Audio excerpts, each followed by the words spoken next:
Buenas tardes, mi nombre es Wendy Garita Martínez y voy a estar corrigiendo el ejercicio número 2 de la primera tarea. Un cilindro aislante de longitud infinita y de radio R tiene una densidad de carga volumétrica que varía en función del radio de la siguiente manera.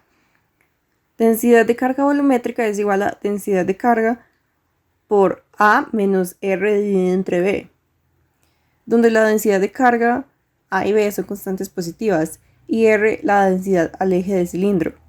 Con esto se debe calcular las unidades de las constantes de la densidad de carga A y B, el campo eléctrico para las distancias radiales en las que se ubican adentro del cilindro, el campo eléctrico para las distancias afuera del cilindro, el lugar donde ocurre el valor máximo del campo eléctrico y el valor del campo eléctrico.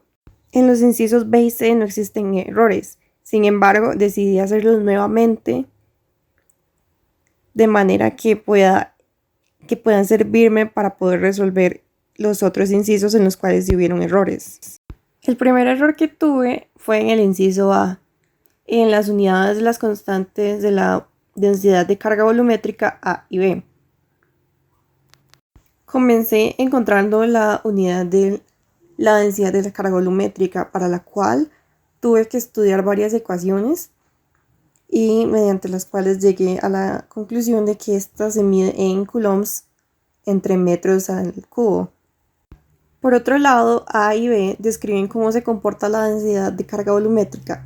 Ellas dependen de la naturaleza de la misma, por ejemplo el tamaño o el material. En este caso, las evalué por tamaño, por lo que A y B tienen como unidad los metros. El siguiente error que tuve fue el lugar en el que ocurre el valor máximo del campo eléctrico. El principal error en esta parte del problema ocurrió sobre todo por la manera en la que lo expliqué y lo redacté. El lugar en el que ocurre el valor máximo del campo eléctrico corresponde a la superficie del cilindro, como se puede observar gracias al problema C y B, en el cual en el C se observa que fuera del cilindro real la carga disminuye o decae en forma I dividido entre R, mientras que dentro del cilindro real la carga aumenta en forma de R. Esto se observa en la fórmula obtenida en el inciso B. En el inciso E, el error radica sobre todo en la manera en la que intenté resolver el problema, debido a que lo que hice fue intentar derivar la ecuación obtenida en el inciso B. Gracias a los valores obtenidos en el inciso anterior, ahora sé que el valor máximo ocurre en la superficie del cilindro real, por lo que el cilindro gaussiano es del mismo tamaño que el cilindro real. Por esta razón se sabe que los dos radios son iguales, tanto R pequeño como R grande, por lo cual se puede sustituir cualquiera de los dos en cualquiera de las ecuaciones obtenidas. En este caso se utilizará la ecuación obtenida en el inciso C.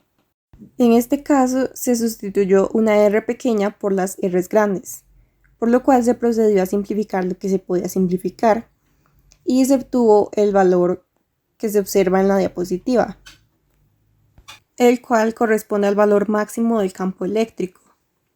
Al resolver el problema utilicé una estrategia para evitar cometer este tipo de errores en otros problemas similares. En este problema comencé leyendo más cuidadosamente el enunciado, por lo que fue mejor para visualizar el problema y entenderlo de una manera distinta. Además, comencé revisando problemas similares. Luego es importante dibujar diagramas o figuras que pueden ayudar a la resolución del problema. En este caso, los cilindros reales y gaussianos fueron de gran utilidad, sobre todo para analizar los incisos en los que existían errores. Otro punto importante en la estrategia corresponde a la identificación de relaciones básicas o ecuaciones que contengan las cantidades o valores requeridos en el problema, además de la teoría, ya que explica algunos fenómenos físicos o datos importantes acerca del ejercicio. Para finalizar, quería decir que este tipo de actividades son importantes debido a que nos dan la oportunidad de corregir y visualizar de una manera distinta los errores cometidos.